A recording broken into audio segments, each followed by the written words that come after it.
ইরানের নতুন সর্বোচ্চ নেতা মোস্তফা খামেনিকে নিয়ে রহস্য যেন কাটছেই না।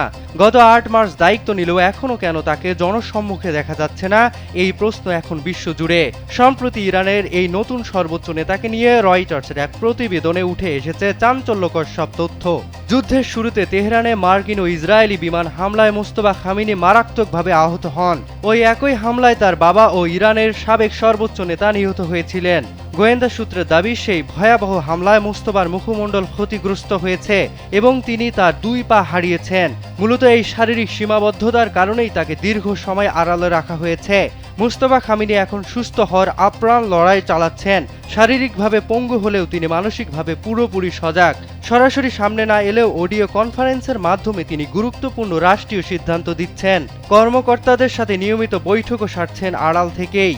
নিরাপত্তা ও শারীরিক অবস্থার কথা বিবেচনা করে আপাতত তার কোনো ছবি বা ভিডিও প্রকাশ করা হচ্ছে না। তবে পরিস্থিতির উন্নতি হলে আগামী কয়েক মাসের মধ্যে তাকে জনসম্মুখে দেখা যেতে পারে। আড়ালে থাকা এই রহস্যময় নেতার পরবর্তী পদক্ষেপ এখন বিশ্ব রাজনীতির প্রধান আলোচনার বিষয়।